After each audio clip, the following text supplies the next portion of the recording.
Am I audible? Ritika, please confirm. And my screen is visible or not? Yes, sir. Okay. We'll be starting in 2 minutes. Let's wait for a few more people to join.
Okay, then I'm starting the session. So, good afternoon, everyone. My name is Satyavikram Pratap Singh, and I am TA of this course, the Smart Kit Basic to Advanced Technologies, whose instructors are Professor N.P. Patisa and Professor Premladda Janama. And this is the fifth tutorial session, and I am also a PhD scholar in Grid Integration Laboratory, Department of Energy Science and Engineering, IIT Bombay. So, the topic of the today's sessions will be this smart grid production, load modeling, and modeling of storage devices. And these topics are enough to solve you this assignment of this week. So, without wasting our time, let's move jump to this content portion. In the last class, in the last tutorial session, I have explained that this definition of this microgrid, that is there are several definitions of the microgrid were there.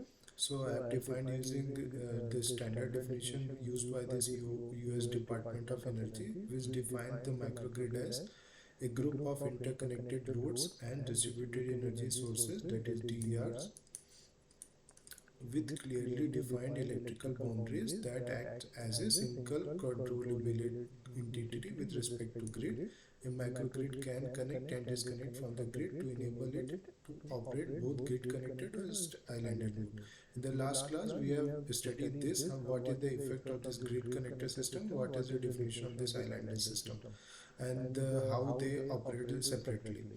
And the SIGRE also defined in the similar terms with the load, distributed energy sources, which include distributed generation, storage, and load control. This is the basic concept of this microgrid, which is also advantageous to understand for the further lectures and further slides. If you see in the right side image, this is the basic utility grid which is connected to this distribution transformer. then it is connected to point of common coupling with this AC microgrid. And this AC microgrid, if you see, this is there is a AC bus bar is there. There are two kinds of bus bar you can mainly think of. This a bus, that is the AC distribution bus or the DC distribution bus. Devendra, thank you, Devendra. Okay. Then moving to this further type, that AC loads are directly you can connect with this AC bus bar, and if you are connecting this DC generating sources, then you have to convert in the form of AC, then you can tie with this AC bus bar. If you are using DC directly with this DC bus bar, then you can connect directly DC with this DC bus bar, but for AC system you have to convert to AC to DC if the DC bus bar is there. And in the last class also I have defined the two concepts, that is plug setting and time settings. I am revising this concept because this is also important for our further slides. That I have given this example, this definition of this plug setting, that this refers to the current level at which the relay will trip, and it expects as a multiple of the rated current of the protected equipment. I have given the example also. Suppose the relay with the plug setting of 0.5 is there, and the rated current is 100 amps. It means that its a plug setting is at a 50 amps. So the current greater than 50 amps, this will trip. Okay. And the same with the time setting, that this refers to the time delay between the relay trip when the current exceeds the plug setting. It means that if the current greater than 50 amps, then how much time it should take to operate this relay. This time setting is typically given in terms of this definite time in seconds, or inverse time setting means the trip time. It means that suppose that you have this IDMT relay, inverse definite time, so the current is inversely proportional to time of operation. You can see this kind of curve, and it has certain minimum threshold, which minimum current it have to operate. So above this follow this IDMT characteristic for tripping of this relay. And this PSM is a one type of term which is defined as the fault current in the relay coil and divided by this pickup current. And same you can see that this pickup current is similar to this rated CT secondary multiplied by the current setting. So moving to further with the today's content, this is the protection issues in the smart grid. There are various kind of protection issues, because initially what was happening, that you have a conventional, these power plants were there, so there were well established structure was there. So suppose you have this thermal power plant, then thermal power plant can generate this AC power, and you can directly connect to this AC transmission system based upon this voltage or current level which is defined. And in this smart grid kind of system, this penetration of this DERs came into existence. So our the conventional grid, which is originally operating with this only conventional types of system, now the DERs come into existence. So what you have, this conventional generating sources plus DER, you have this. So you have this conventional type of protection system in this conventional grid, but the DER plus with this DER system, you have to define a new kind of this protection scheme for this smart grid. So there are several challenges with this protection issues with this conventional kind of system also. So first is the dynamics in the level of current. Second, I will define it in the further slide, what is the meaning of this. Second is the bidirectional fault current. Third is the false tripping, and fourth is the blinding of this protection. So moving to the first category, that is the dynamics in the levels of current, level of fault current. If you see this, I have taken from this NPTEL itself and NPTEL course material itself. So if you see in the A kind of system during the grid connected mode, if you see this is a main grid which is connected to one distribution transformer, then the point of common coupling, then circuit breaker is there, then it is connected to certain load. In between also you have two generating sources, that is G1 and G2. Suppose there is a fault at this F point. So what kind of this generator, which generators will supply this fault? This main grid will supply this fault, and this generating sources G1 and G2 will define. So suppose one relay is connected at this point A and with this main grid. So what it will see that you have a certain it have a certain setting. Suppose it have a settings of IF. So greater than IF it will trip. Suppose the relay setting is such that it's greater than IF, it will trip. So what will happen in this case? Suppose this is a fault connected system. So if this grid connector system is moved into this islander system, so the main grid will be isolated in this case. And if you see in the B figure, so now the generating sources are G1 and G2, and this, suppose it was generating this generating source IG1 generating initially IG1, now it is generating IG2 initial, IG2, IG1 final after this grid, isolated system. So what will happen that IG1 final will be greater than the IG1 initial, because the generating the power which is coming, this current which is coming from the main grid, which will drop down to zero because it is islanding situation. Now what the relay setting you have already put it into the system. So what will happen, the relay, this current will go, suppose the relay is at point B, so the current here it sense is more than the relay setting what was initially, so it will trip if the fault current is that. So suppose in the A kind of figure, suppose if you see the current level is continuously changing when it is in grid connected system, when it is islanded situation. Suppose you have this G1 source is solar, so it is also intermittent, so there is a variability in kinds of this fault, this relay setting, it needed to be adopted. So this kind of protection scheme which is have adaptive kinds of relay setting, that is PSM or TSM. So this is kind of system known as adaptive kinds of system, adaptive protection scheme. So what you need for this dynamics of the level of the fault current. So coming to the next type, that is the bidirectional fault current. What is the meaning of this? Suppose there is a fault at F1. This is the fault at F1 point. So in this case, this G1 will supply this fault and this main grid also supply this fault. So okay, this is the perfectly fine situation. Suppose you have a fault at F2 position. At F2 position also this grid will supply and this generating source is also supply. So what is the, suppose this CB2, if you see this circuit breaker 2, what it will see that in one case, if the fault at F1, the current is in this direction, in this downward direction. If the fault at 2, then it is in upward direction. Okay, upward direction, this is the downward direction. So if the current moving from this F1 at the F1 direction, and similarly it got reversed in the F2 direction, so you need a certain mechanism to sense this direction also. So what is the main purpose of this? So you have this relay which is operating with the overcurrent setting based upon this relay setting, and plus directional nature is also important. So the directional overcurrent relay is one of the solution.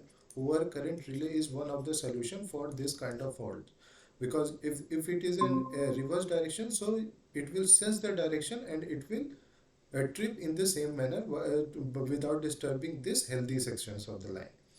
So this is the second kinds of bidirectional fault current based system where you need this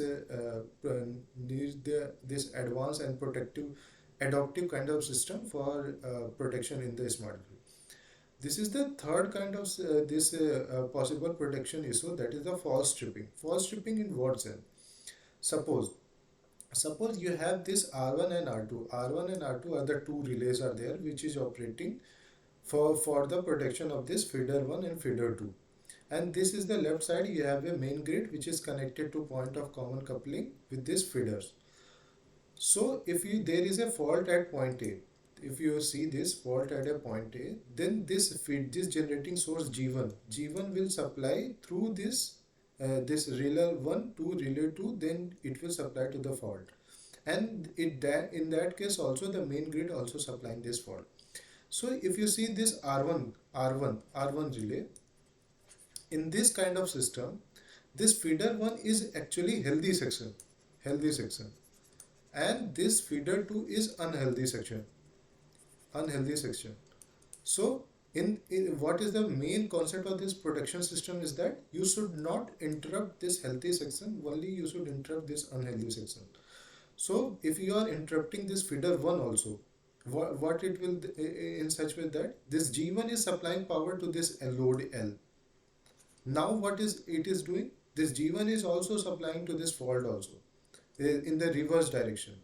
So this relay will send some current, this R1, and it will trip based upon this voltage. Now what will be the system is such that this relay R1 will also get tripped. So this is not a positive signs because you need to you do not disconnect this healthy section, only disconnect this healthy section. So this is a one kind of this protection issue. Coming to fourth types of this blinding of the protection, this is the one of the most important this protection issue in kind of this smart grid. So let's take this example of this. Suppose you have a fault at this bus bar. So this bus you have a fault. In this situation, this IGF is supplying this power to this fault, and this main grid is also supplying this power to. So in the conventional system, you have put some relay setting such that this relay will operate when the current is greater than certain threshold. So in that case, this is perfectly fine. Okay. Now what happened that if you are supplying this generating source is also supplying power, and the main grid also supplying power to this fault. Suppose this relay this point of common coupling got tripped. What will happen in this case? This G1 will supply whole this fault current. So you need to adopt in such a way that during the islanded situation also, this G1 which is connected to some relay for this fault protection, this should adopt based upon this islanding situation. Second case is such that this relay setting which was initially conventionally was there. Suppose the G1 generating sources will stop generating the power. Now the relay stop this relay through relay, this main grid will supply power to this fault. So now the current is very high than the what was initial. So it may exceed this threshold. So in this situation also, if there is a no fault is there and the G1 is off in off condition, then IGF will increase. Then this relay will sense in such way that this is a faulty condition, it will trip. Then this is also not a positive sign. So these are the four kind of this protection issues in kind of this smart grid kind of system. So you need to avoid using this certain kind of this thresholds modification using adopting kind of system. So this is the example what was taken in the 4-bus distribution system. If you see that there is a grid and you have this synchronous based DER, synchronous based distributed energy sources, synchronous based, and you also have this inverter based distributed energy source. So what will happen during the faulty condition? This synchronous based DERs, this will supply the fault current which is 5 times this rated current which is already been supplied by this synchronous based DERs. And this inverter will supply the fault current which is 2 times the rated current which was initially supplied by this inverter based DER. So now this kind of system is also not a positive sign because you have a certain relay setting of this R3, R4, R2, R1 and R6. So suppose the fault is at a F point. So dynamic in the level of the fault current, this R5 will change. Why R5 will change? During the healthy situation, when there was no faulty condition was there, so the grid was supplying the power. This SB synchronous based DER was supplying the power, then inverter based DER was supplying the power, which was rated current they were supplying. So if the sudden fault came at F point, then it become unhealthy situation, and the DER, this synchronous based DER will supply 5 times of the rated current, and the inverter based DER will supply this 2 times of rated current. Now the dynamics at what the coming at the R5 level, this 5 times of rated current and this grid current, it got totally changed. So you in that situation also this relay setting need to be adopted. And in the second case, this fault tripping of R4 and R3. Why? Because initially they were supplying, they were made a certain way that this relay setting was up to the rated, and they suppose up to some faulty situation. Now this 5 times of increment in the current, this is synchronous based DER, this falsely will trip this R4 and R3, can trip this R3 or R4. So this is also a situation that you don't have a fault in that feeder, which is this synchronous based DR is connected, but it is sensing due to the fault that 5 times of the rated current. So it may trip. This is also not a positive sign. And coming to this third part, that is the blinding of the protection. Shraddha is asking that can we share you the slide? Yeah, I will share this slide on the this NPTEL portal. I will explain you how you can access that. So coming to this third part, that is the blinding of the protection R1 and R6. What will happen that suppose this R1 and R6, it was initially set to certain relay settings. Suppose this is threshold, I threshold. During the fault, when this synchronous based DR and inverter based DR is already supplying this 5 times of rated current and 2 times of rated current, this relay grid, this current which is going from the grid, it will drop down. It will drop down because there is a no current needed from that grid at a that level.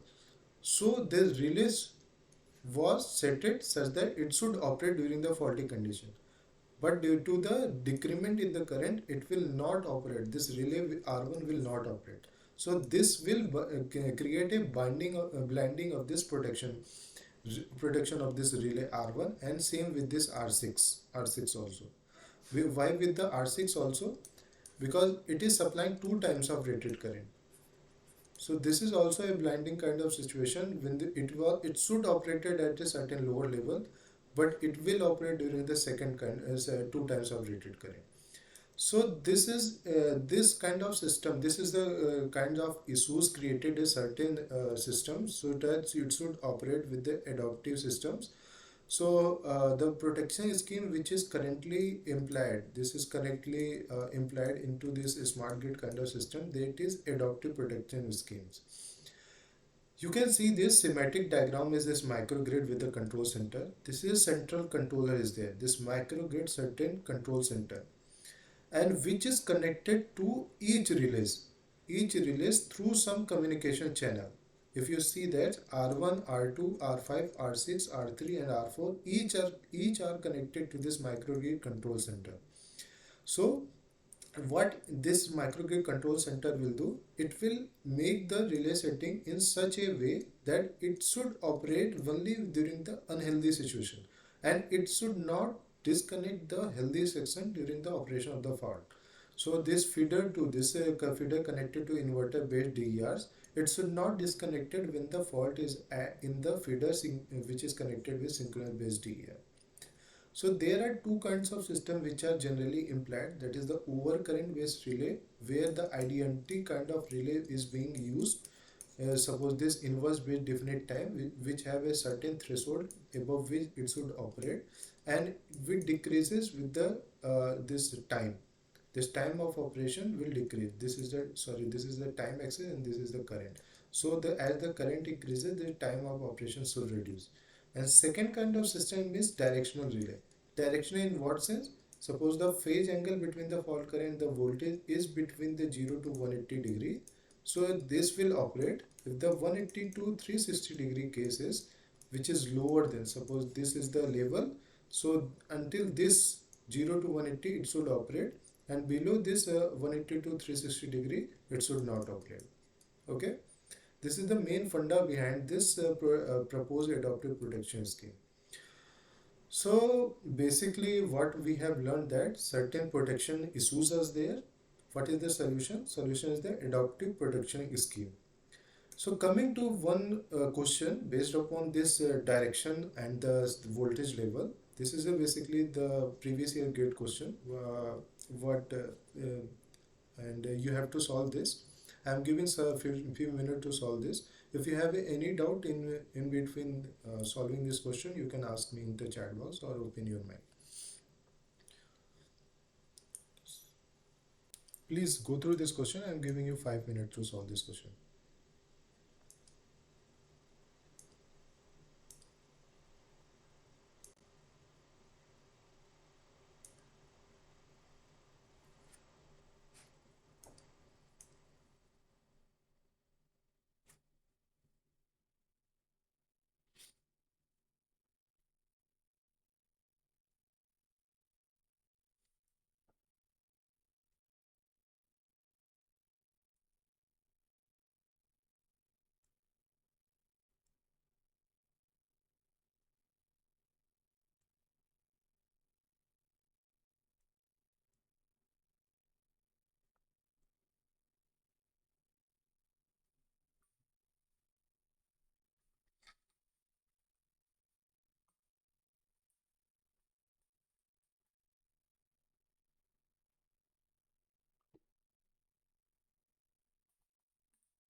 Okay, I got one answer that location S.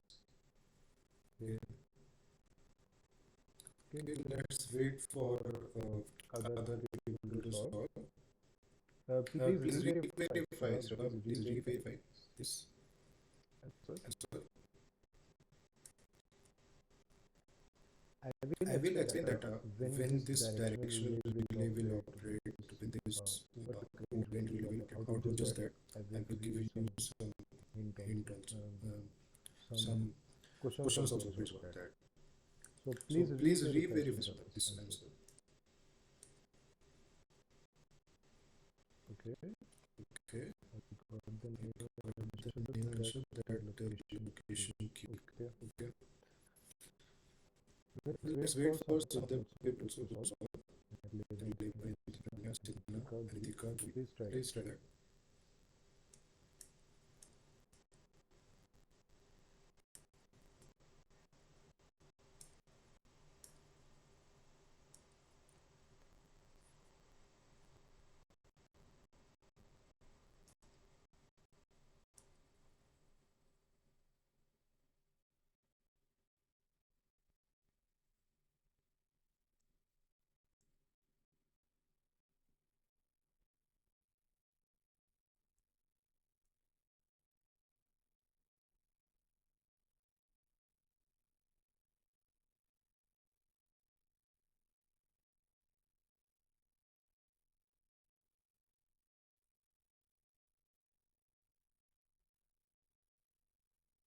Last So 1 minute. 1 minute.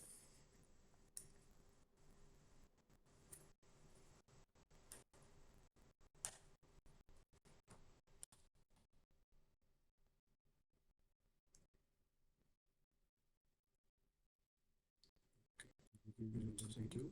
So let's give some explanation explanations also again again if if we we face difference of spelling, which we can simplify easily. Okay, let's wait for a few seconds so that other can answer. anybody Anybody else? else?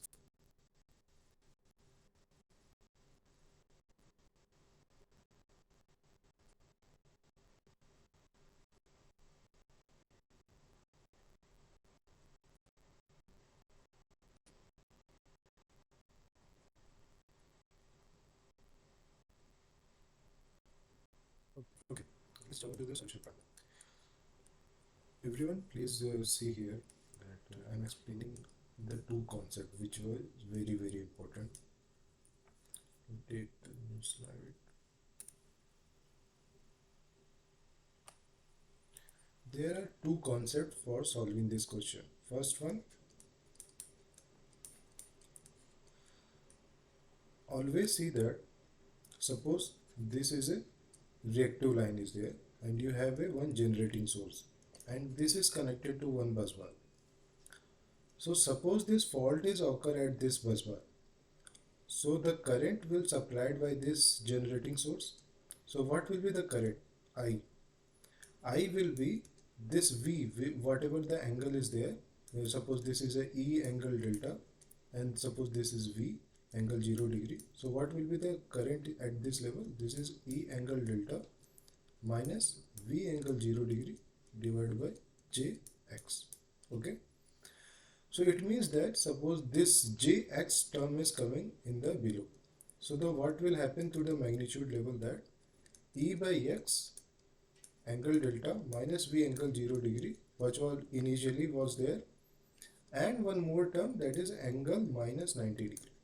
Okay. So the always remember that for the protection issues we take that current lags by the voltage during the fault. This suppose this is a voltage, the current will lag what was initial the voltage, it will lag the voltage by 90 degree for the maximum current operating for the, if you see that suppose I am taking R plus Jx, this denominator term will increase, which will make that current will decrease. So the setting which you are initially putting with this R plus Jx, suppose the resistor term got neglected and the current got incremented. So we take the worst case scenario.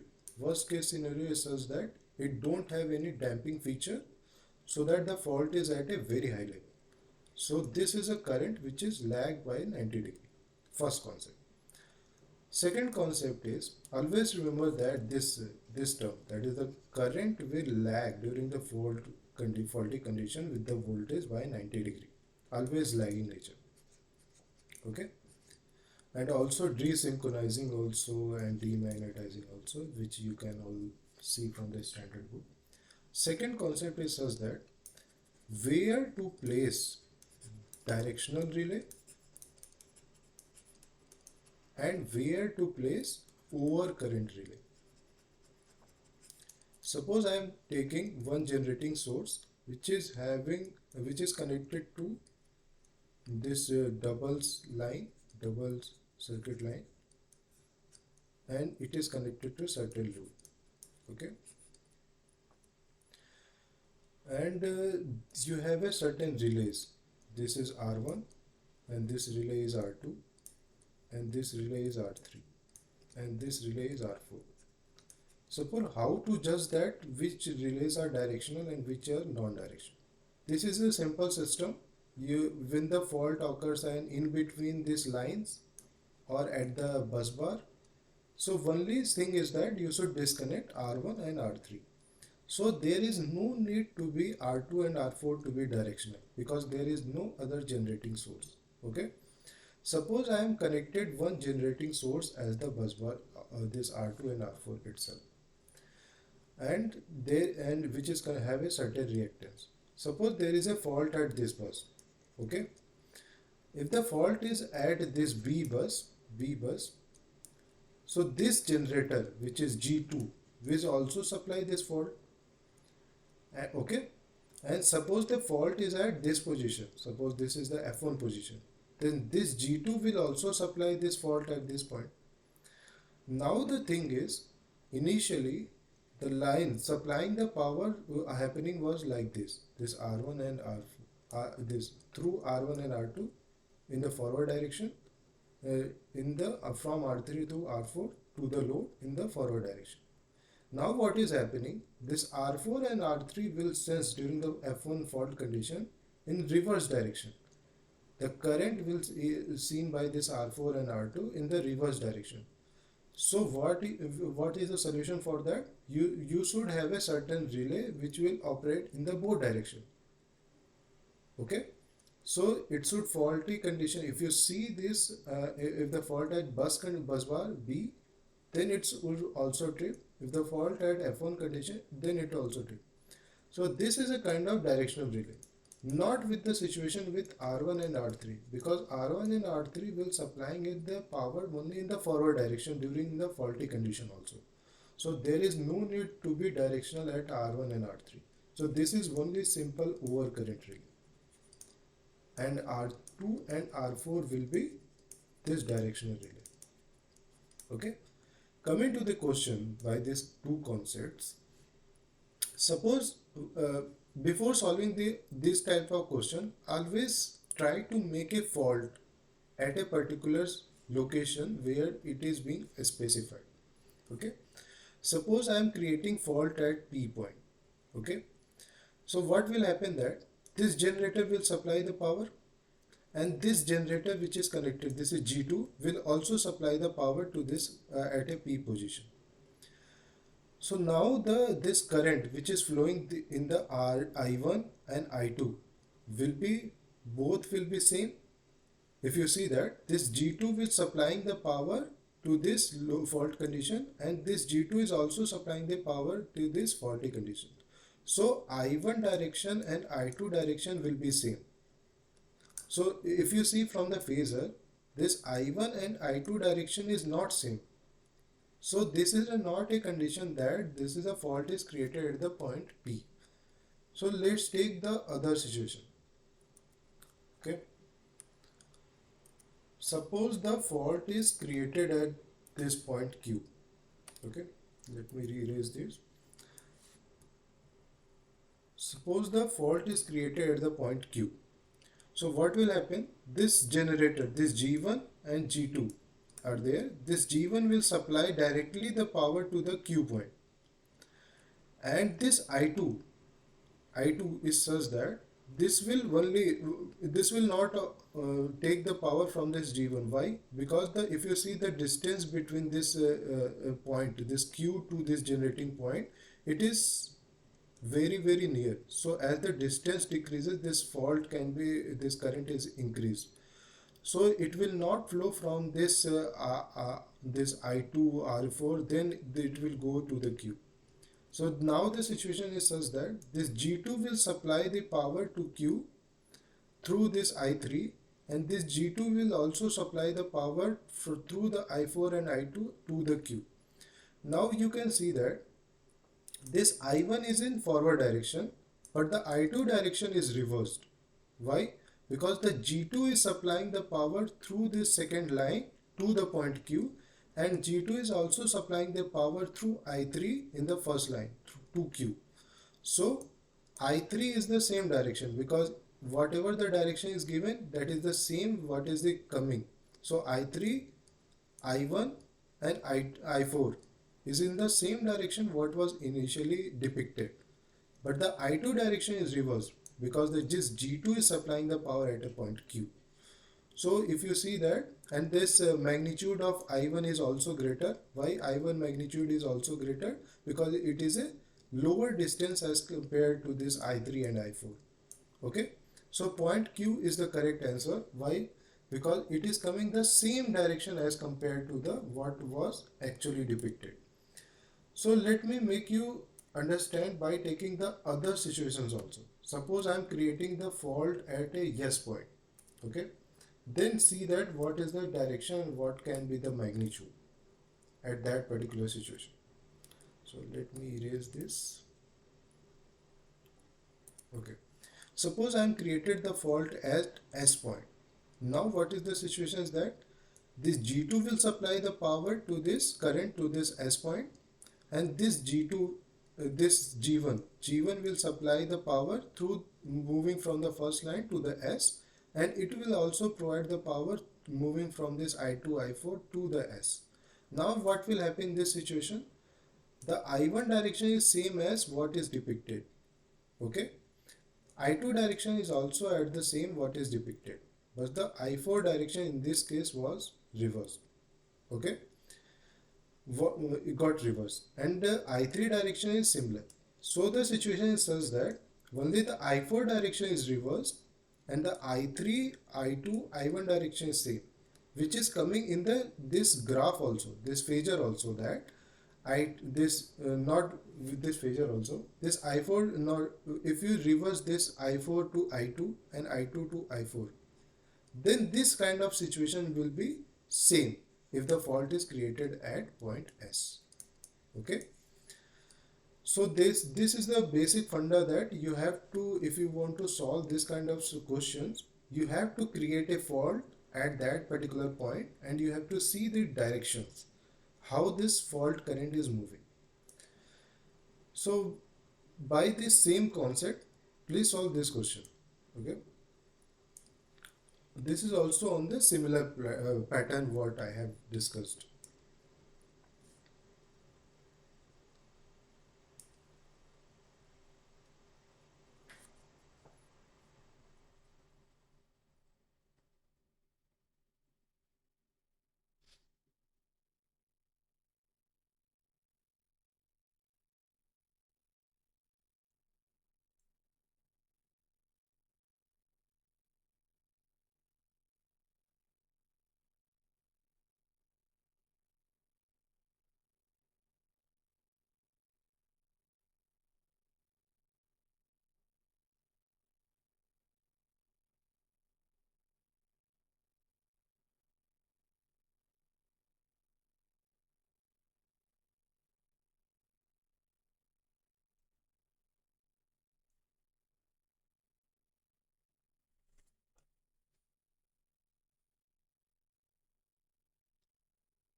Okay, I've got one answer, that A option.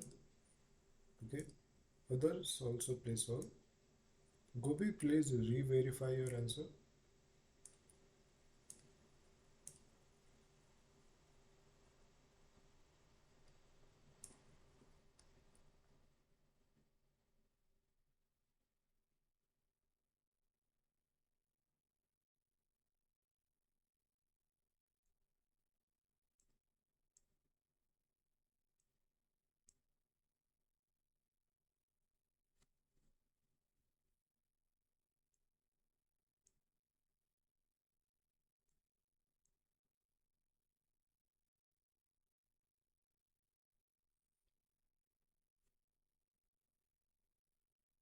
Okay, Shubha is also giving A answer.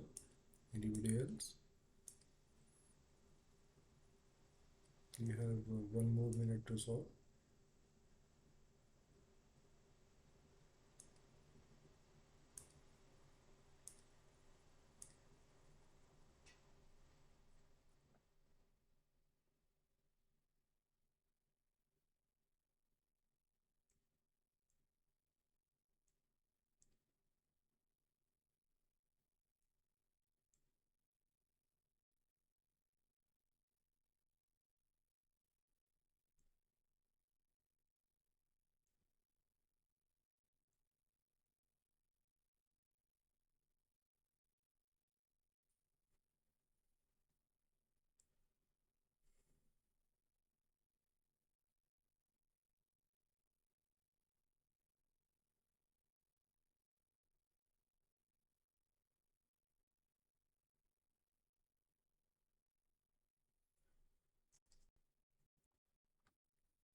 Anybody else? Anybody else?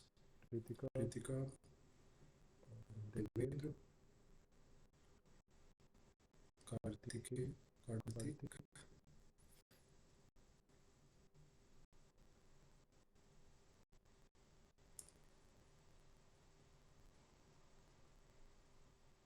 Okay, Okay, let's let's come to come to the the solution solution part. part. Guys, please see here. So the main point is that always see that what the direction of IF1, IF2 and the point where the VF1 and VF2 is given. So what I have told that always remember that in this fault kind of situation, fault conditions type of questions, always create fault.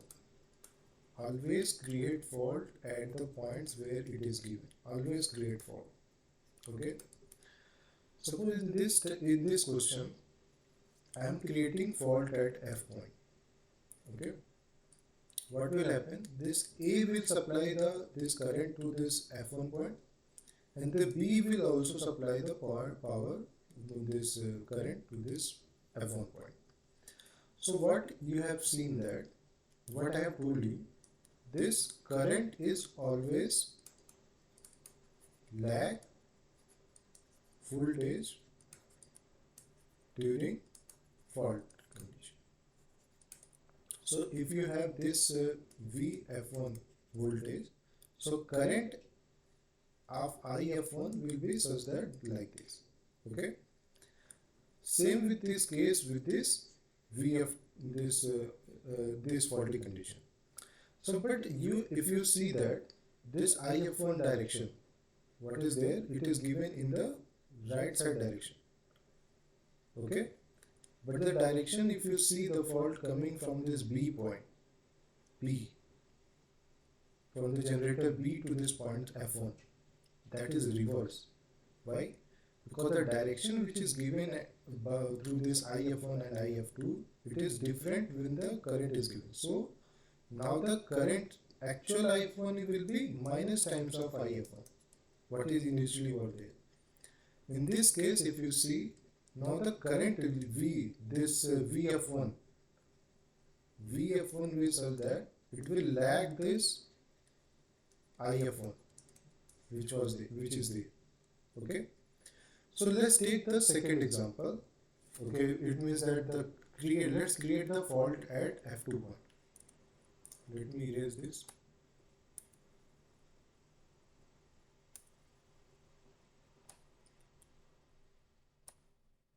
Okay. Suppose I am created this fault at F2 point.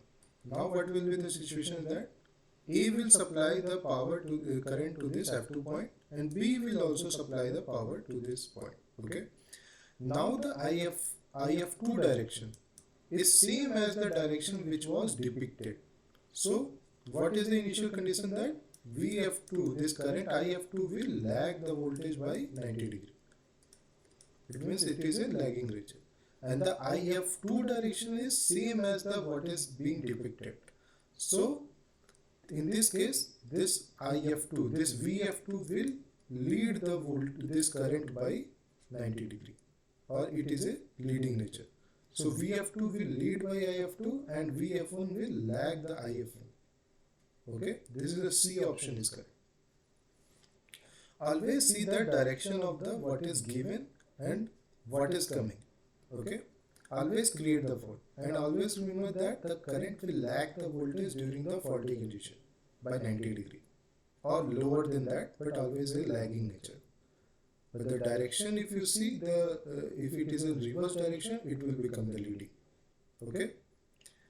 If you have any doubt, you can ask me in the chat box, or you can open your mic. Have you got this concept, everyone?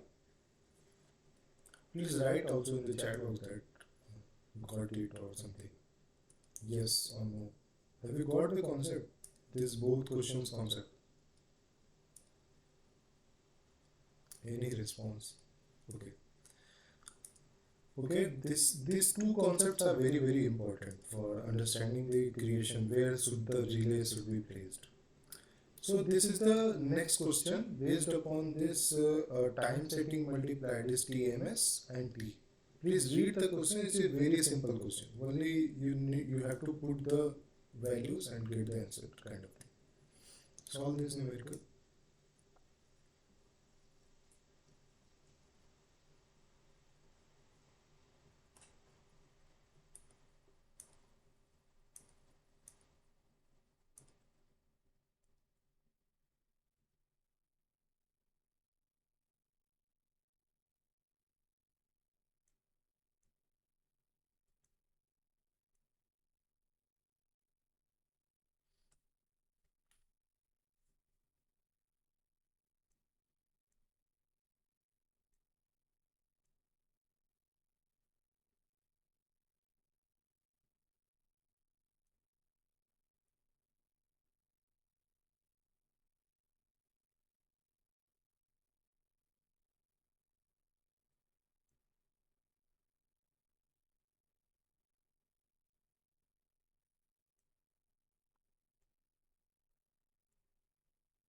Don't take much time because it is very simple question. Just put the values and get the answer.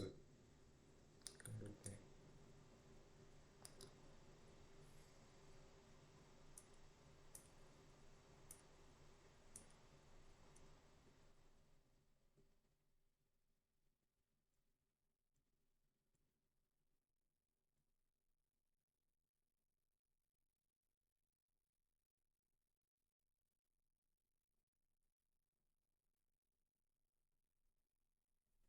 Okay, let me zoom the question.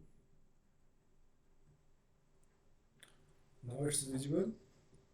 This T is equal to K times of TMS divided by I by IP power n minus 1. And the K value is given as 0.14 and n is 0.02. Now it's fine.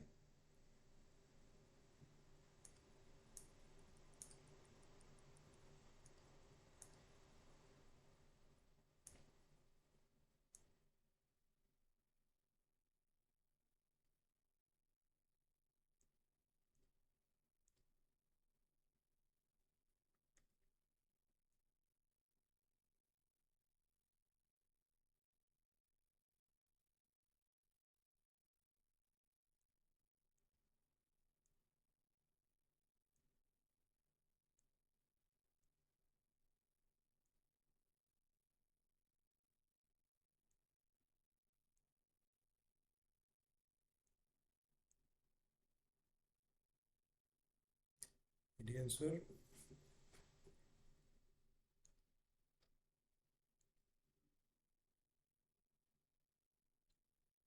last 10 seconds.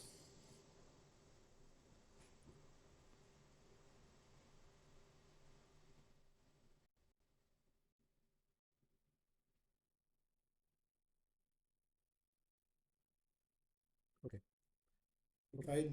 I'm solving this question, and please have a look here. That what the question is saying, that a productive relay with IDMT characteristic is set to operate with a time multiplier setting of this 0.14. What always I have told you, that there is always a time setting factor is there, after which only this relay should operate. It should not operate the time which is before the time is specified.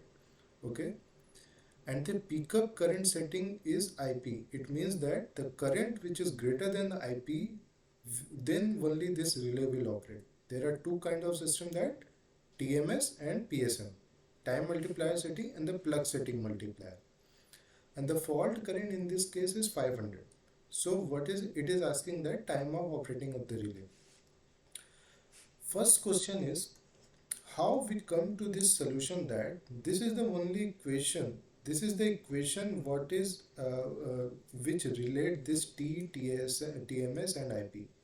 This is actually given by the manufacturer during the testing time itself, that what relation it should follow.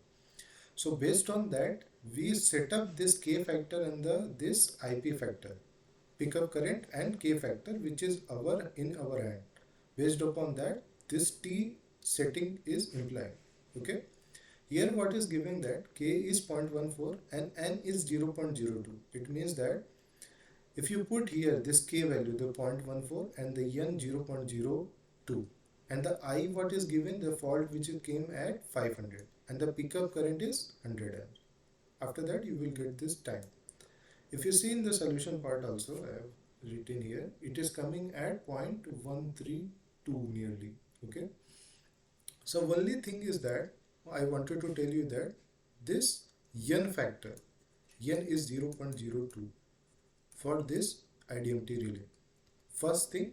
Second, how you give this relay setting and plug setting multiplier. Okay, K factor, relay setting and plug setting multiplier, this IP factor and this K factor. So if you want the time of operation at 0.1319 or less than at 0.2 value, then at that, for that particular value, you have to see that what K and what IP should you specify. Okay, that is in your hand. Manufacturer will give this equation and you have to check that at what time you want to make this relay to operate. Okay.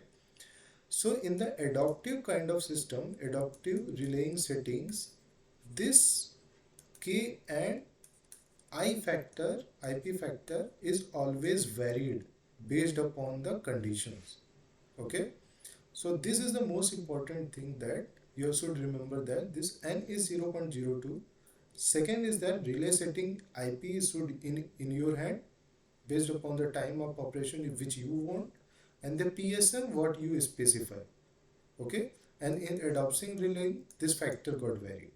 Okay, based upon the time in which you want to operate. So coming to this next topic, that is the fault direction estimation using superimposed current. Okay. So if you see that in the first studied system, that you have a grid and you have the one switch which is a point of common coupling, connected point of common coupling, and you have a one D here. And there is a two fault points, that is a F1 and F2. Suppose you have connected relay at this point, the just behind this G point. So you wanted to make that make to understand this relay that this is the fault direction. This is the fault at F1 point or F2 point. For that, this flux, this PSQ is the this positive sequence current equivalent circuit of this pre-fault situation. If you see in the right side, this is the V is the generator, this equivalent circuit Z1E, and Z1EG in between the line impedance, and GH, Z1GH between the GH, and VH is the DER voltage, and Z1 is the internal impedance. And this Z1U is the unbalanced load. Okay. So by solving this equation, this loop I0 and IH0, suppose that you have the relay at this point. Okay. Initially what it will observe that you have a load connected at this point. This generator will supply the load and some current will go through this relay also. At that point you have this VH is also connected, that DER is also connected. It will also supply the power to this load. Okay. So the net current which is observed by this relay is, suppose this is I1 current which is going here, and this is I2 current. So net current will be, if it is a forward direction, downward direction, it will sense as this I1 minus I2. Initial pre condition when the no fault was there. Okay. So the relay will see the current in the pre condition, that during the no fault condition I1 minus I2. Okay. Suppose I am creating this fault at the F1 point. This is the F1 point where the fault is created. Okay. So now it says that this generator will also supply this power to this this faulty condition. Some amount of current is also supplied to this this load, and some will flow from there, the relay which is connected at the G point. And this DER will also supply the power to some to the load and some to the fault. Okay. So now the current which is sensed by this relay which is here at this point is different when it was a initial condition. So what is, if you solve this this KVL and KCL, if you apply, you will get this IF1 equivalent condition, which is the I1 EF minus I1 HF. This is the during the F1 fault condition, fault at F1 point. So basic funda is such that the current which is in the healthy condition is a difference which is sensed by this relay is different when the fault is coming. And how you are depicting that this different by observing this current, and in the next slide I will show the this phasor also. Suppose I have created the fault at F2 point. Okay. So your relay is connected at here. Your relay is connected here. Now this VE, this generator will supply to the load and supply to this fault F2 also. And this VH, this DER will also supply the power to this ZF, the fault, and also to this load also. So now the current is also different when the fault is at a F2 point. So what is the main crux of this study is such that during the pre-fault condition, this delta I is different, which is sensed by this relay, and during the fault at F1, it is also a different delta I different. Suppose I have created the F2 also, then it is a further different. Okay. So now, based upon this difference value, this relay have to observe that where the fault is created. Okay. Suppose this is the this actually phasor diagram when the fault A side is with the downstream power flow condition and the B is the upstream power flow condition. Don't worry about this downstream or upstream this words. Suppose the relay is such that connected at the G point, okay, and where the load is connected. Suppose I have taken this direction. This is such that this generator is supplying uh, through this load, or DER is supplying this load. So this is the downward direction. What is the same with this relay direction? What is being given? And in upstream is such that only this is the reverse direction. If you take the convention such that it is in the upstream direction, so it will get reverse. Okay. So let's jump to this phasor diagram. Please be careful here, taking care of this downstream and upstream. Based upon that, one question is also there in the assignment itself. That what will you have to check whether what is the condition. Okay. So based upon the, if you see the phasor is such that VE is the E point voltage, VH is the IH point voltage, and I1 pre is the pre when the fault is not created. Okay. What you have got? You have got such that delta I F1 is I1 F1 minus I1 pre. So how you can make this delta I1 find out using this phasor? This I1 pre is the negative. So you take this I1 pre as minus I1 pre. Okay. Then add with this I1 F1. I1 F1 is such that there. So if you add this, you will get the resultant like this delta I1. Same with the condition when the fault is created with at IF2. So if you subtract this I1 pre with this IF2, you will get delta IF2 in the same manner. Okay. So what you have observed that first thing is that you got two phase angles, phi f1 and phi f2. Okay. If you see in the figure, this phi f1 is in the positive direction. Positive direction in what sense? This delta I1, if you see this leading with this I1 F1, and it is above this I1 pre this 0 to 180 degree which is a direction kind of view.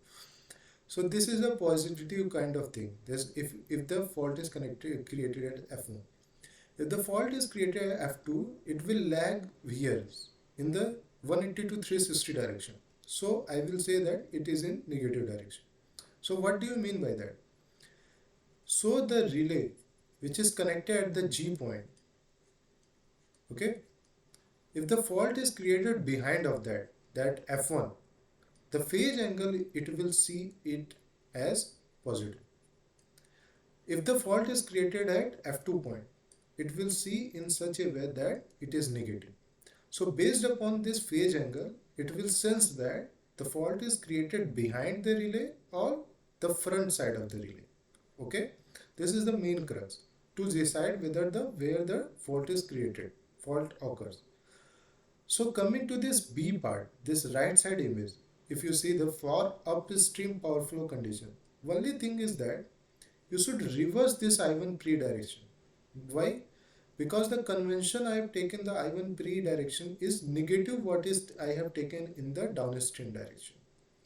Now the crux is similar that IF1 minus IF1 pre. This IF1 is such that layer and I1 pre direction is here. So minus I1 pre is in reverse direction. This is the minus I1 pre. Then when you add this both two, you will get delta IF1. Similar way, if you take with this IF2, you will get delta IF2. Okay. In that situation also you have to observe this delta phi 1 and delta phi 2, phi f2. If you see this delta phi f1 also in the cells also in the right side figure, it is in the upward direction. This is the 0 to 180 situation. And if you see the phi f2 also, in this situation also it is in negative. So whether you take the upstream or downstream, the position the relay can sense very correctly. So coming to the this tabular form, how to find out that where this decision should taken. So suppose I am taking this upstream direction. Upstream means like this. Okay, upstream. If you see the fault point is in forward direction. So and delta IF1 phi 2 or phi 1 is negative. Negative means behind, front side. Front side means you should give this minus 1. Minus 1 means front side. And if you this fault point is reverse or the delta phi 1 is in positive direction, so if you see this plus 1 direction, decision is plus 1, it means that it is behind. If you see they have the fault point block also, the here column also, here if the delta phi 1 is negative, fault is created in the forward direction, and if the positive, it means that it is created behind them. And same case got reversed when you take this direction at downstream. Okay, so when the fault is as positive, for the delta phi 2 is positive, then the fault is created in forward direction, and if it is in negative, it means that it is created in the reverse direction. Only you have to remember that delta phi 1, if you're taking the this upstream direction, delta iphone, if it is positive, fault is created behind of this relay. If the delta phi is negative, it is created front side of this relay. Okay, and one question is also there in the assignment also based upon this concept. Okay, anybody, any doubt?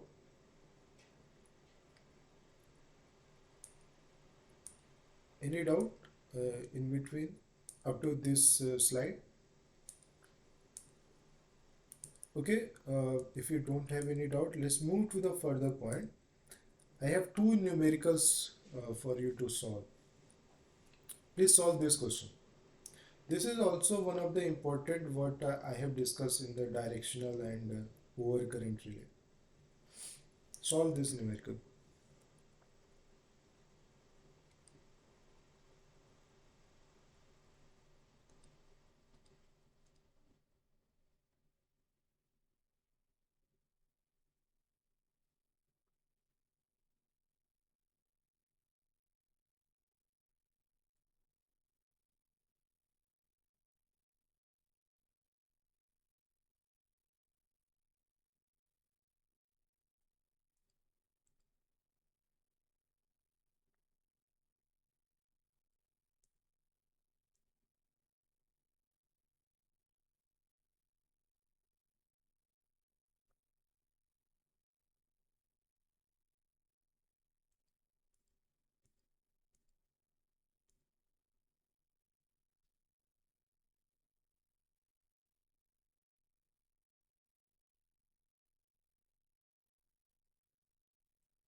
Any answers? Just use the concept of that directional and overcurrent relay concept. But I have studied.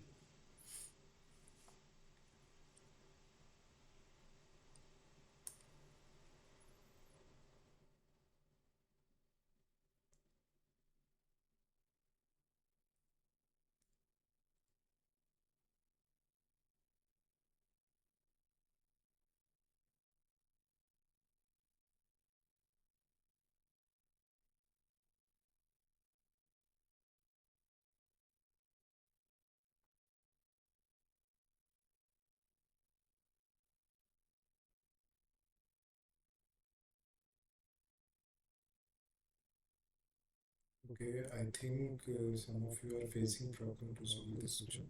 Let me make you understand based upon. Guys, please see on the screen. See such that what the question is saying that a power system with two generators is shown in the figure. The system generators, buses and transmission line is protected by using 6 overcurrent relays R1 to R6 and assuming a mix of directional and non-directional relays at appropriate locations. The remote backup relay for R4 is.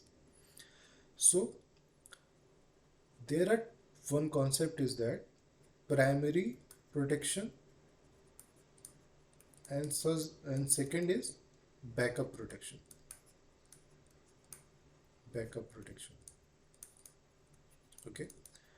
Primary protection is such that when the fault comes, this primary protection must operate in the first go. The first go it should operate this first situation. And when the primary protection fails to operate, then second this backup protection should operate. Okay.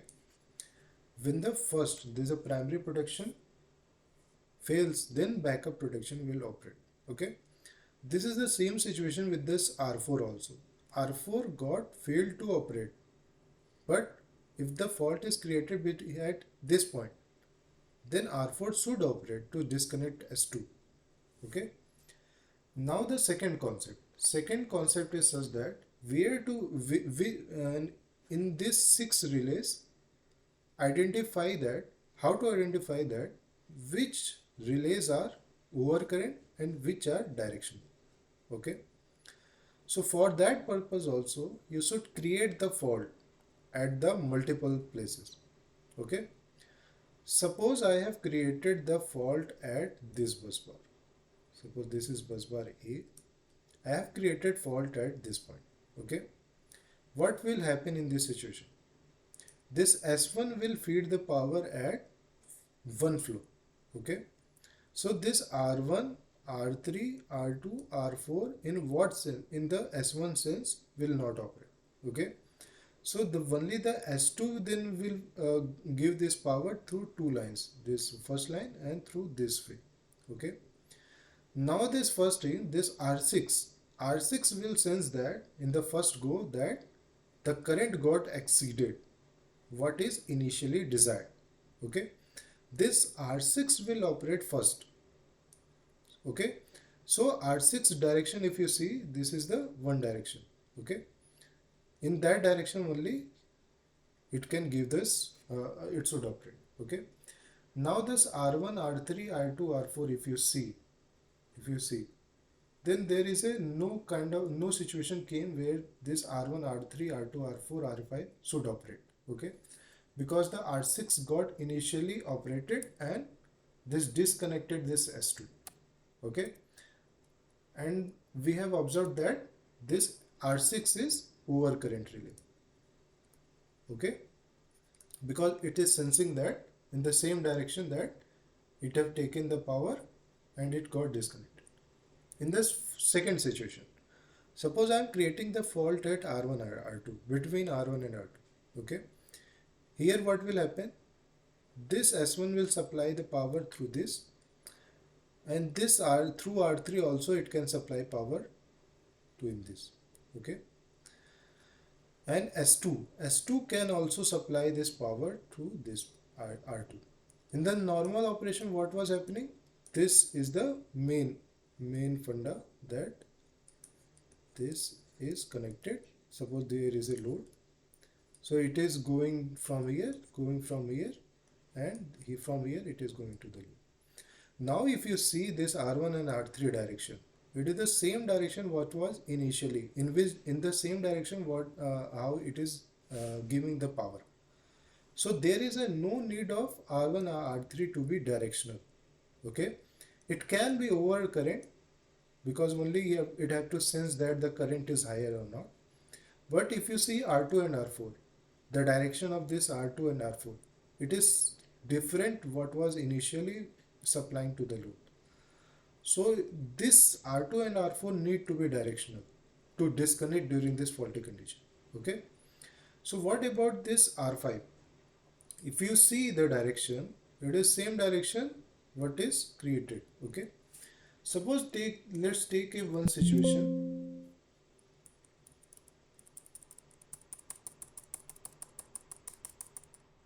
Suppose I have created one fault. Suppose I have created one fault at a point near to S2. Okay. Let me remove this. Suppose I have created fault here. Okay.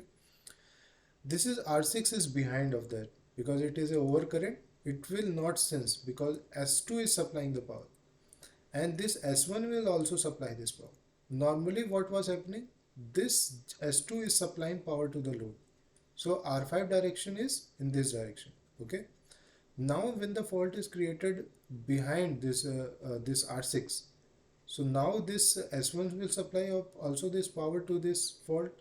So R5 what it will sense, normal direction it is this direction, during the fault condition this direction. So R5 also have to be directional. Okay. So by creating the fault at a different location, you can always identify that which relays are directional and which relays are non-directional or overcurrent. Okay. Coming to this question, if the R4 is failed to operate, okay, it means that the fault is created at this point because it have to operate this R3 and R4 in coordination.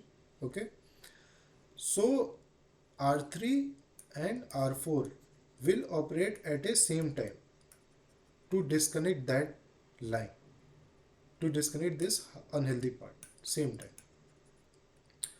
So if the R4 is failed to operate, this R3 is have to operate. So what will happen in this situation? This R5 is directional relay. Okay. This R6 is overcurrent relay. Okay. So what it will sense that this S2 will supply the power to this fault condition here. This R4 is failed to operate and R5 is directional. So R6 will sense the overcurrent. Overcurrent. So R6 will operate when the R4 will not operate. Why R5 will not operate? Because R6 is behind that R5. So when the fault, this current is exceeding, this R5 will operate first. Okay. So coming to this R1 and R2 part, which will operate first. If you see this fault will come through the R3 to the fault from S1 and from the R1 R2 to this point. So if you want to disconnect this S1 during this unhealthy situation, so first R3 was operated, it have to be operated because the fault is in this line, and R1 will operate. R1 will operate to continuously this permanently disconnect this S1. Okay. So this R2 will not operate. Why? Because the current which is going from S2 is directly to the fault through R6, R5 and R4, and there is a no situation that R2 will come into existence. Okay, it is also a directional relay. So R1 and R6 will operate when this R4 will fail. So fourth option is correct. If you have any doubt in this question, please feel free to ask. I will explain in twice if you want me to explain. Have you got this thing that where the overcurrent relay will be placed, where the directional relay will be placed, and when the failing is operating this relay, which relay will operate as a backup? Any doubt? Please open your mic if you want to ask any doubt if you have. Okay, if you got this thing, so please solve this question. This is also based upon this directional and overcurrent situation.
Any answers?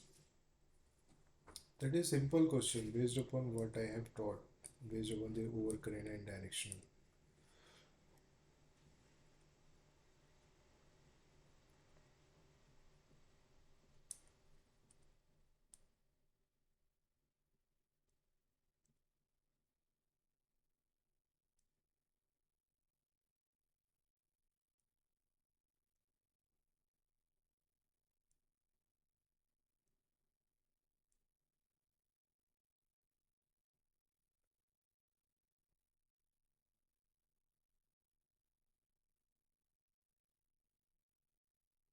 Any answers?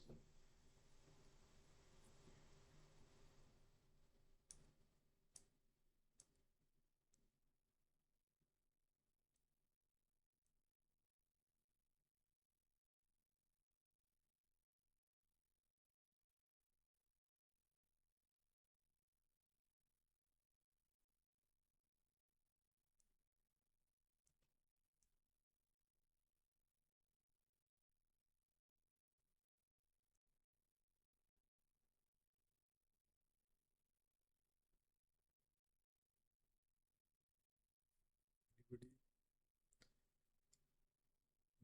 Is the screen visible or not? I think if you have any issue, you can write in the chat box also.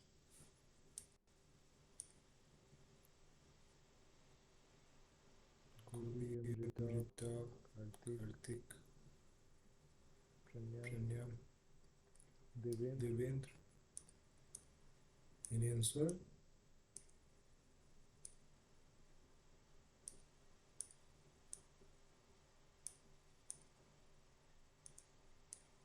Anybody? If I get one answer, then I feel that I'm actually explaining anything.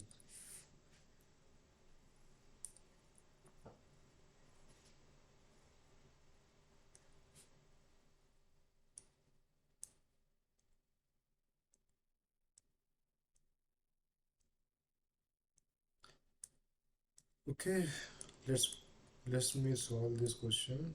Make you understand. Okay, see, study. Read this question. This distribution system shown in the figure is to be protected by overcurrent system of production, and for proper fault discrimination, directional overcurrent relay will be required at which location.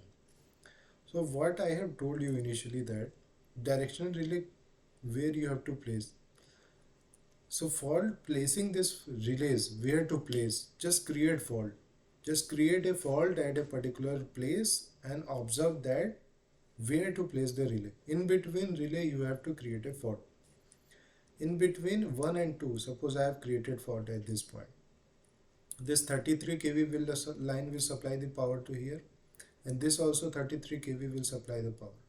Okay, this is the direction when it is supplying the power to this fault which is created here. One will sense in forward direction, and 2 will sense in reverse direction, 3 will sense in this direction, and 4 will sense in this direction. Okay, suppose let's take the next situation. Suppose I have created a fault in between 2 and 3. Suppose I have created a fault in between 2 and 3. Now which relay will operate? Now the direction of fault current will be like this. Okay, so I1 will sense in which direction? I1 will sense in same direction. How?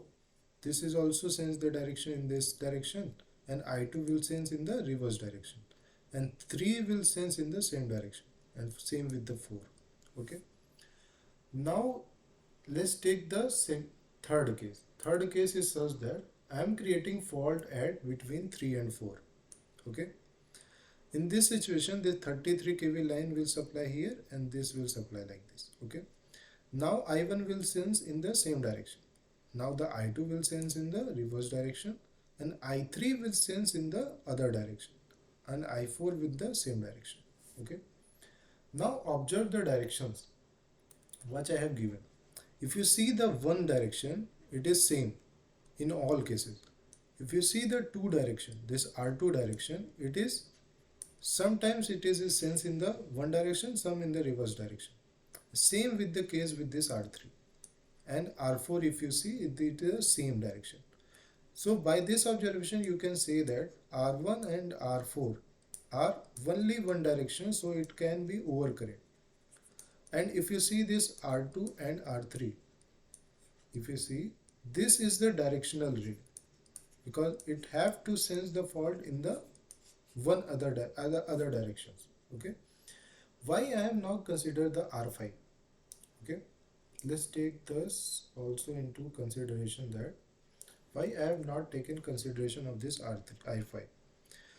Suppose I have, in the normal condition, this load is this 33 kV line is supplying power to this load through this two direction. Okay, if the two relays disconnecting this 33 kV line in the left side and 33 kV line in the right hand direction, so 1 4, if the operate, if 2 3 will operate, then this line, both lines got disconnected, and there is a no such thing is that the R5 should operate. Suppose at this bus bar B, I have connect some more generating station. Okay, then in this case also this R5 should operate at that particular time.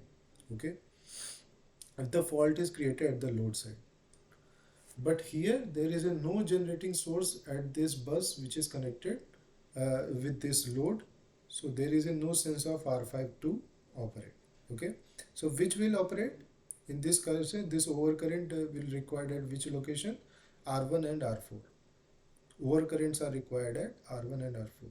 Directional overcurrent it is asking, so 2 and 3. 2 3 are directional also and overcurrent also.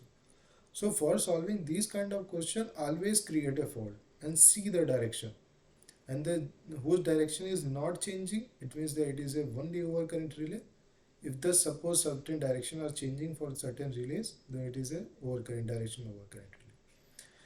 So coming to this next topic, this is the snapshot of my notes when I was studying this load modeling. One question in the assignment is also based upon this load modeling, so I thought that I should explain this further. So there are certain kinds of loads are there. There is a constant power kind of load, constant current, constant impedance, or combination of all, or combination of certain parameters in the some factors. So JIP model is impedance, current, power. It is a combination, and exponential is such that it is of a certain power factor. Okay, power factor means you have a power and certain exponential of x. Okay, certain power of x. Okay, coming to this first model, that is a constant power model. If you see this load, power is constant. Okay, so this is a VI.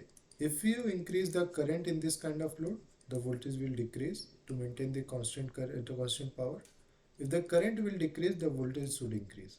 Okay, and the I square R loss will also increase when the current increases. Okay, so this kind of load are constant power kind of load. So coming to this constant impedance kind of load, if you see, so the I is equal to V by Z. So if the impedance is constant, so current will increase in same proportion with the voltage, and same with the condition with, if the voltage increases, the current will increases. So if the current is constant, so V is proportional to Z, it means that if the impedance increases, the voltage increases. So you have to fit in such a way that you have to observe that which parameter will increase, which parameter will decrease based upon this certain situation. So coming to this in depth part, so let's study in the depth of this. Suppose we have this constant P and Q type of load. If you see, this is star kind of load. So SA, this is nominal power. If you see this apparent power, SA, mod of SA, magnitude and angle, and VAN is the nominal voltage, actual voltage, and VA naught I will define as a nominal or rated voltage. If you see in the constant power loop, okay, this S will constant, this S, because I have told you S is P plus JQ So this S will constant if the P and Q is constant, and the angle will also constant. Okay. So what will vary in this case? If the power is constant, so if you increase the current, this voltage will decrease. So what is the factor which will vary is the current. Why? Because voltage you have taken as a nominal voltage, what was there initially, which you cannot change. So how you find this ILA? S is equal to VI conjugate. So I will be S by V of conjugate. Sir, the screen is not visual, Okay, sir. Amrita have Yeah. input doubt. Okay, you can ask Amrita. Okay, let me zoom it. Okay, let me zoom it forward.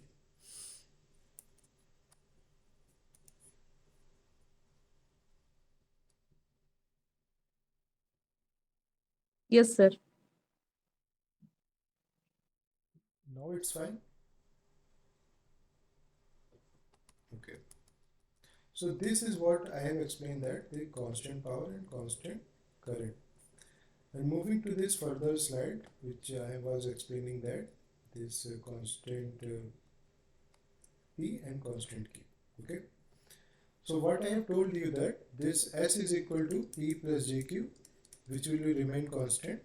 And if you increase the voltage, the current should decrease. And if you increase the current, voltage should decrease.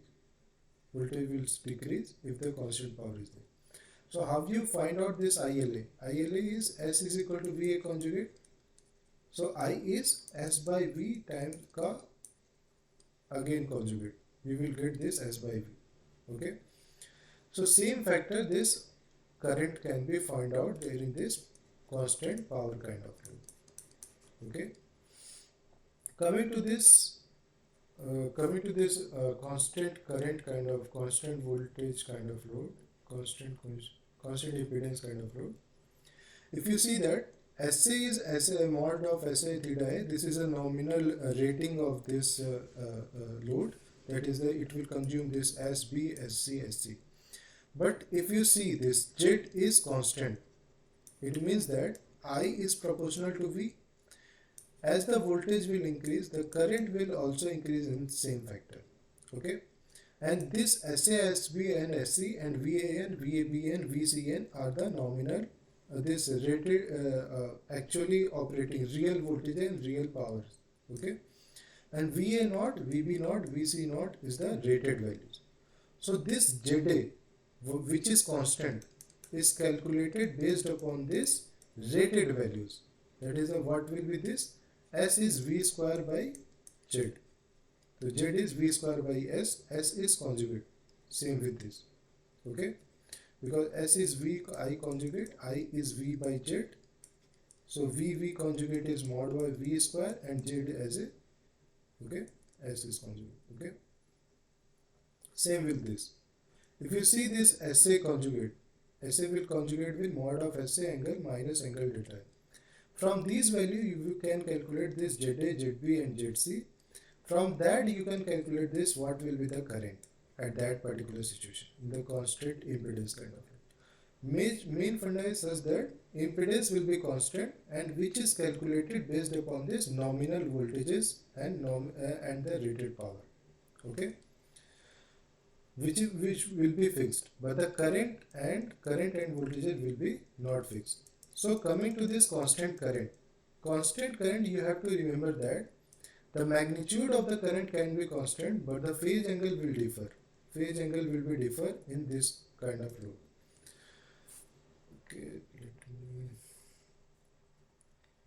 go below. Okay, in the constant current kind of load. So how you calculate this mod of this magnitude? Magnitude will be calculated based upon this SA, what is the rated, and VA naught, what is the nominal voltage. If you calculate I mod of ILA, what will be the magnitude? So U S is equal to VI conjugate. From that you can calculate the current. I is equal to S by V conjugate. And now this mod of S by V will be constant, but the angle will be defined. Here the voltage you should use this VA, VB and VCN. because this is the actual voltage, the nominal voltage. Nominal voltages and nominal powers are used only to calculate the constant terms. Okay, please remember that. Coming to this next part, that is the G based model. If you see here in the G based model, you can see that this is the combination of constant power, constant current, and constant impedance. PVA is A naught times of, if it is a constant, if A1 and A2 will be 0, then it is a A naught, it is a constant power. If you see the A1 part, VA by V naught. V naught is constant, that is the nominal voltage, and VA is the actual operating voltage. So this is proportional to voltage in the one sense, and the power is proportional to V. Why? Because the current is constant. Okay. Same with the factor with this next term, that is constant impedance. Why? Because if you see the power is VI, which is a real part, VI conjugate. I is equal to V by Z. Same, this power will be the factor of V square. Okay. So if you add all of them and multiplied by this P naught, you will get this J based model. And in this case, you have to remember that this A naught plus A1 plus A2 will be factored as a 1. And after that, you can calculate the current also based upon that if you find out this P. Okay. This coming to this exponential based model, last kind of model, that if you see this P is proportional to P naught VA V naught power Q1. K1 is variable. This same GIF based model you will find out in the MATLAB also. There is a exponential. If you want to model this load in the dynamic load, you will find out this exponential term. If this K1 is 0, this means that power is P naught. This is constant power. If the K1 is 1, it is same as in the constant this current. If the K1 is 2 or nearly 2 or 1.8, it is a factor of such that it is a constant impedance load. So based upon that factors, you can define this what kind of load it is. Same I have explained in this also. This PVA is P naught. If you K1 and K2 is equal, same K2 is for reactive power. Okay. So if you see these curves, what I have given, suppose this is a effect of load models. Here in the x-axis, y-axis, I have given percentage load current, and in the x-axis percentage voltage. Constant current in this case will be a constant line, and what will this constant voltage, because I is equal to V by Z. If the V is constant, or here I have explained in the percentage loading, I is inversely proportional to Z. If you increase the current, this Z should decrease. Same with this percentage of voltage. Okay. So with this constant voltage also, if you see this, the voltage, as the voltage particular point, it got a power is equal to Vi. If you see voltage constant, power is proportional to I. The percentage load current decreases as the voltage increases. Same with the constant impedance also, I have shown you this. If the constant impedance kind of load is there, so as the voltage increases, this I will increase. Same factor. This is the main crux behind the load modeling, which you can explain in the this factors, that exponential G-based model and other kind of mathematical models in such a way. I will share this slide. You can go through with these slides also, and you can solve. In the assignment also, it can be asked that certain load has been given, and they have asked that this is a constant impedance, current, or power kind of load. Based upon these concepts, you can find out that. Coming to this next part, that is the regarding the storage system. This is a question related to this 6 statements are there related to importance of this storage system. You have to explain me that which options are correct and which options are false in terms of this importance of this storage system.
Any answers? If you get any correct answer, suppose A is true, you can write in the chat box also that first is true for one solution itself.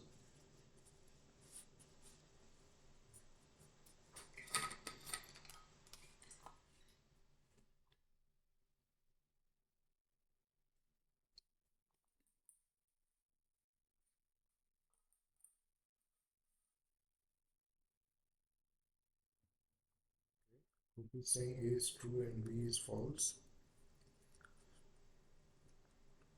Let's try for others. Anybody else?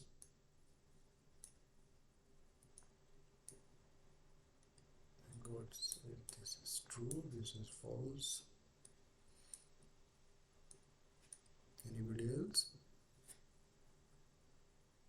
Just give a try. Give a try for the.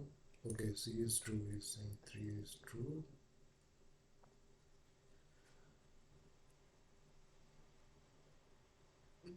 Rita is saying C is true, B is false, and same answers as a Google. Okay. Ritika, Shibna, Pranya, Devendra, SK Sharma. Any answers? At least try. Okay. Amrita is giving this D as a false. Okay. Anybody else? Just give a try. Just give a try. Okay, Gobi is saying E is true. Okay. Just read the statement, you will get the clarity.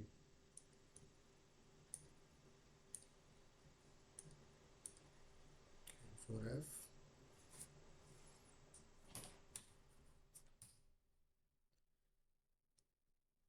What about F, guys? Okay, F is false. Okay. F is false. I've got some answer from signal. So ACE is true. He's saying ACE is true, same as this. Pranay saying F is false. Okay. Let's jump to the solution part because the time is also less and the content is more. So let's read the first statement. What is it saying? That storage system was crucial during renewable energy access to store surplus energy for later use when the renewable sources produces less. That is true. That is true because the main crux of this storage system is to store the energy when it is in excess and give this power, give this energy when the energy demand is this excess there. Energy demand is more. Okay. So coming to this B part, that during islanded mode, where the electrical grid is disconnected from the main power supply, storage system play a negligible role. That is false because it plays a crucial role. Coming to C part, that primary purpose of a storage system during a renewable energy deficit is to prevent blackout by providing backup power until renewable energy sources resume generation. That is true. Coming to D part, that is storage system had no impact on flattening load curve as their function is primarily limited to energy storage and retrieval. That is false. What is flattening of the load curve? I have explained in this third tutorial. You can watch that also.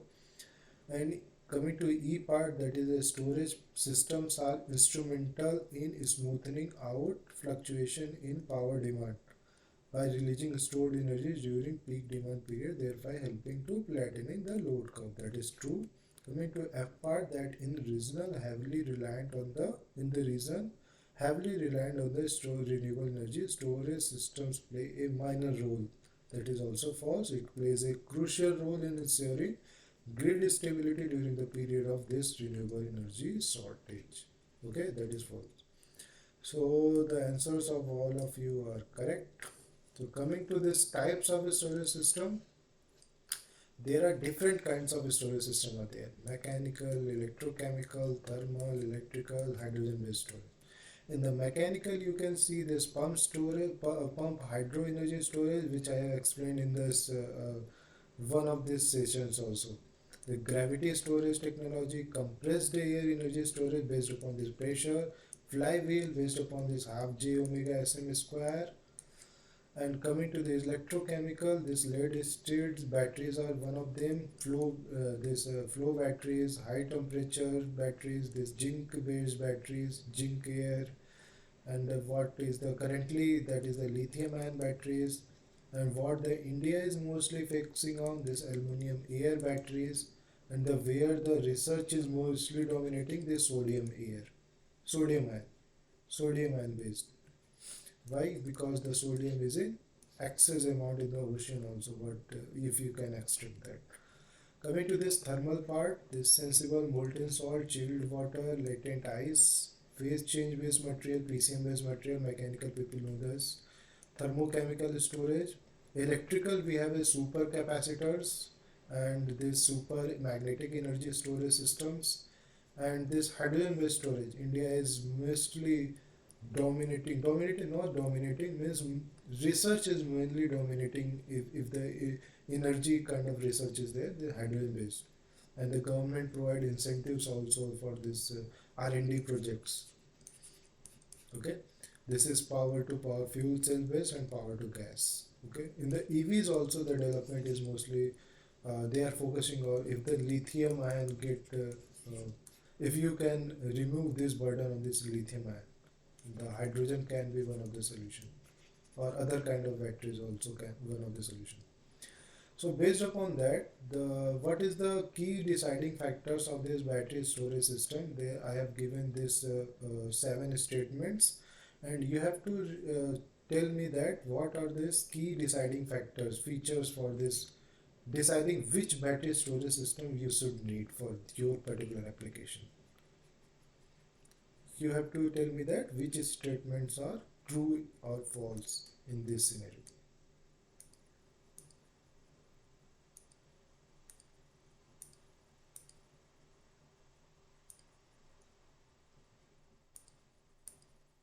Because this battery storage system you cannot deploy directly, no, you need certain criteria, what amount of energy storage you should need, what kind of space, one of the, and one kind of thing, and number of cycles and kind of thing. So based upon that understanding you can solve this question.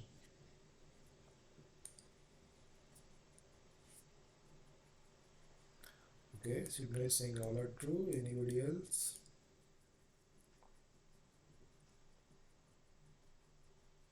Okay, any other answers? I will move on for. Okay,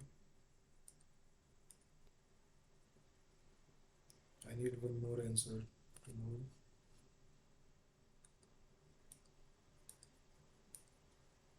Anybody else? Gopi, Amrita, Ritika, Ramya, and SK Sharma.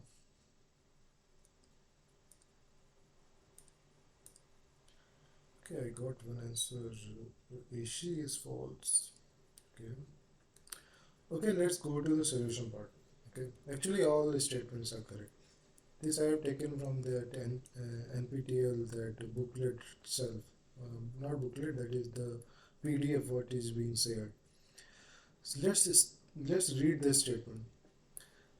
This key deciding factor says that it should match with the properties of the power system. That is true because you are integrating this battery energy storage system with this power system itself. So it should meet the properties. Required storage capacity, that is also true. Minimum storage period, that is also true, because if the backup you want for the 2 days, so the minimum you have to specify that 2 period is minimum. Maximum it can go greater than 2, but the minimum, if the blackout or certain situation comes, you need the 2 days backup. Charging and discharging time, when to charge and when to discharge, that is also true. Required energy density and the lifetime, that is also true, because you have to decide the what kind of chemistry you want to utilize based upon your lifetime and energy density. Available location and environmental factor, that is also true, because this high amount of this high penetration of energy storage, if you want to deploy, you need a lot of land, big space you need. At that space you also have to consider this environmental factors also, And for the second use of also battery, if the use of batteries got depleted, if there's 80% capacity loss is there, 20% capacity loss is there, then you have to use it for the second use. Go for the second use, or you can go for this recycling also. You have to see that. And the minimum number of storage cycle, if you want 1000 cycles, based upon that you can purchase that kind of storage system for that. Okay, thousands of cycles of discharge HR. Okay, so all the statements are correct. Coming to this energy storage system, what kind of chemistry is mainly in the market? That is, the first one is the lithium ion, second is molten salt, that is NaNiCl2, third is nickel based nickel hydride, metal hydride, NiMH batteries, and other is lithium sulfur. Sulfur generally they do not use because the sulfur is hazardous, so they do not go for in the high bulk amount this lithium sulfur. They can use for the electric vehicle purposes this, but the safety is a major concern in this. But the lithium ion is one of the solution, but the fire and this heating problem is there. You have to deploy this cooling system with that. The molten salt and NiMH battery, this is a NiMH mostly. If you see this Tata Power, Tata based motors, EVs, you see they use these NiMH batteries. Okay, here I have given one chart. This is example related to EV. Same categorization can be if you found out in this energy storage systems also. If you see this, I have given this Renault Twiggy, this one of the car EV. This all uses this lithium ion battery, but you see the capacity and the power and the price. This Hyundai Ioni, they uses lithium ion battery, but the capacity 28 kilowatt hour. And if you see this Nissan Leaf, what we have currently for the research purpose, it have a capacity of this 30 kilowatt hour. Currently we have this 22 kilowatt hour, and the e-Golf we have this capacity 24.2, and the Tesla we have the highest capacity, that is 100 kilowatt hour. If you see the power comparison also, this also, it also based upon that, if this capacity increases, the power level also increases, and the same with this cost also. So based upon this different manufacturer, different OEMs, they deploy different kinds of battery capacity based upon their application itself. Same with happen with this energy storage. Based upon their application, they deploy their based upon their different chemistries. So coming to this battery modeling, what this in the NPTEL lecture itself had been depicted as. This is a simple battery equivalent circuit. If you see this, RD is the discharging resistance which came in place, and RC during the charging come into place. And SOC, if you see, this is the Coulomb counting based SOC estimation method, that is SOC naught plus 1 upon C. This is rated capacity. I is the current what is in flowing, and the dt. If I is greater than 0, it means that SOC is increasing. It means that it is charging. If I is less than 0, SOC is decreasing, it means it is discharging. Okay, SOC naught is initial state of battery. Coming to this second part, that is supercapacitor models. If you see that, you have this Varroc capacitor, this R1 and R2, and VUC. If you model it, this is a very simple model, that I2 is VUC by R2, I1 is I minus I2, and VUC, if you find out this I1 R1 plus 1 upon C I1 dt. Okay, this is the modeling of supercapacitor. One question is come in your mind, that why we are studying these models. Okay, but this is very important. Models, this mathematical models. Why? Because if you want to deploy certain control system, control algorithm, then you have to model this physical system, physical models of this supercapacitor or batteries into your simulation platform, and check whether your control algorithm is working or not. Control algorithm is working fine or not for that system. This is very important modeling for the controlling purposes. Coming to this last topic is, I have personally put it based upon that, how should you model practically this any kind of this cells. Okay, This is the block diagram I have given for this lithium ion cells. I have taken from this Gregory Pladed book, that is the battery management system. This is uh, best book for this study of this battery management system from this Gregory Pladed. This is one of the professors who work on this battery storage system. If you see, this is a negative electrode, anode side, and in between you have a separator. In the right side you have a positive electrode, and in the further right side you have a current collector and the current collector in the left side also. Same happen when the charging happen, then electron move from this here to here, and same discharging move from here to here. Same. If you see this ioning and electronic migration in the right side image, these ions go in this lattices of this if you see this graphite structures in the during the structure, this lithium ion go and trap in the between the lattices of this graphite layers, and it also move through this separator. This is a basic concept that how it moves. Background is such that for the impedance modeling of this battery cell is crucial for understanding of the electrical and electrochemical behavior. And there are several methods which are employed for this ECM model, physics-based model, and signal particle-based models. Here I have told you this ECM model and the P6-based model. Physics-based model are the most robust kind of thing, but it is very complicated, and for the control algorithm to deploy, it is very difficult to uh, uh, create the simulation and the run for this, because they have the coupled partial differential equations.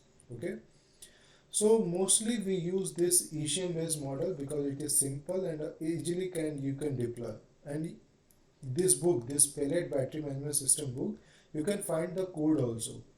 Code also has been given. You can search that. This how to model this coding can be done. Okay, modeling coding. This is the basic EDM model. What I have also been told. I have also told you in the this third tutorial session itself that this is the basic ECM model. That this is R1C1 and R0 is connected this series. Then you have a hysteresis and you have this open circuit voltage which is function of ZT, that is SOC. Okay. So how you model this practically? So basic principle what we use this impedance spectroscopy. Impedance spectroscopy is one of the instrument for checking the impedance of this batteries, because if you see here you have VT and you have a certain current which is going inside of this. If you take the ratio of this VT by IT, this certain impedance you will get. So that impedance is variable based upon this SOC level, based upon this health based is impedance, and based upon this temperature also. So if you predict this Z, if you can find out this Z, you can correlate with this SOC health or other temperature also. So there are methods such that first way is that they uses this X0 signal. They inject into this suppose you have a battery, you have a certain battery, inject this signal xt. What you will receive, you will receive this yt. You injecting xt, you are getting yt, which is having some phase difference. So by taking the ratio of this, if you write in the form of this exponential form, this phasor form, this y hat is the real part of this y naught, and e to the power j omega t, and x bar is a and h e power j omega t. If you take the ratio of this, you will get this z impedance, that is z naught cos phi plus j sin phi. If you see this right side image, you will find out this is a semicircle and this is this Nyquist plot. So we find out we find out that Z is a function of certain. If you inject the particular frequency, you will get certain impedance. If you inject different kind of frequency, you will get different kind of impedance. By that, you should plot this curve and observe the behavior. This is the basic this diagram what I am showing here, that what is the basic how this experiments have been done. Suppose this is the lithium ion battery. It always put it in the cooling chamber. It's always put it in the cooling chamber.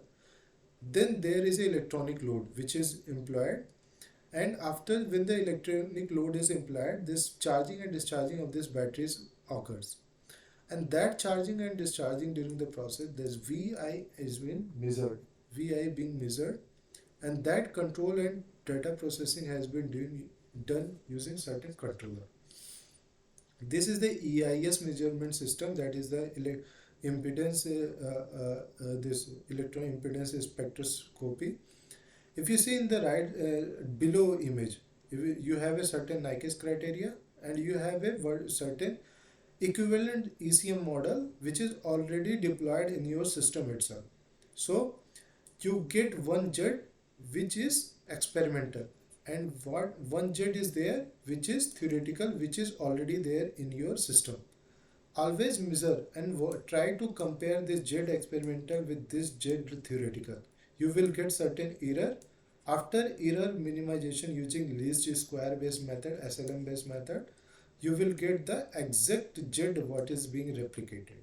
Okay, this is the one of the method to impedance spectrum measurement. After that, you can define that if the jet is varying based upon your SOC level or capacity level, you can determine that health also of the battery. Okay, so there are certain steps to do that. First one is the data collection. You should collect this data based upon this experiment. Second is data pre-processing. Pre-processing such that you should remove the noise and all.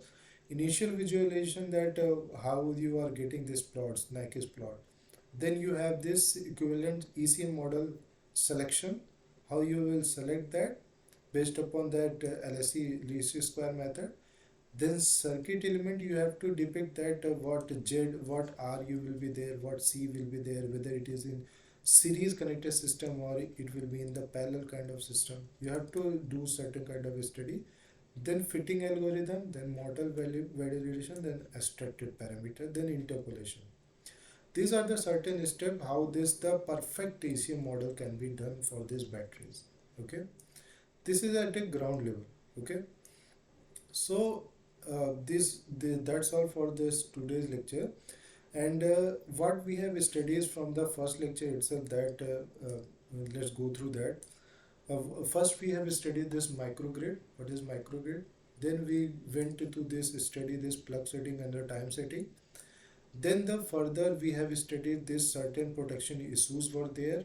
Then the first issues were there this dynamics in the level of fault current. Second one was this bidirectional fault current. Then we have studied this false tripping. Then we have studied this blinding of this protection scheme.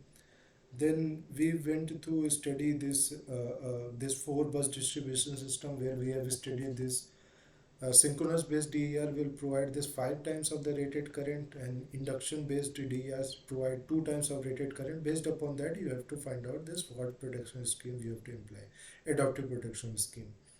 Two kinds of system we have studied, this overcurrent relay and the directional relay, how to apply. Then we have studied this certain questions based upon this what relay has been told this which is directional overcurrent relay, which is the other kind of system, how you decide whether where to place that system, and how you will observe this voltage and current equations, this TMS equation. We have studied also this phasor based, and also we have studied this this kind of this table also, this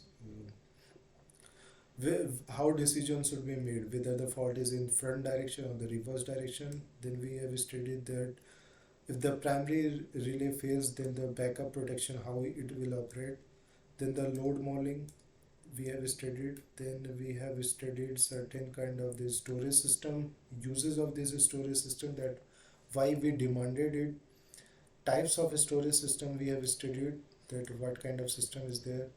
And we also studied that certain EVs are there based upon their power rating, and certain kind of their different chemistries are there. Certain load modeling we have studied, that is the battery modeling we have studied. We have studied this supercapacitor modeling.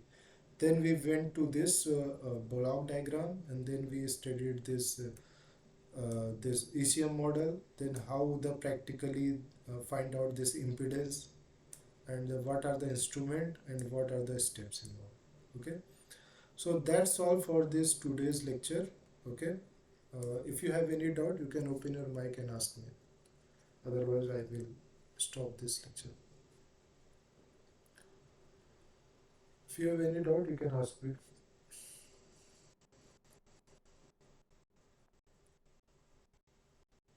Okay, thank you Okay. guys.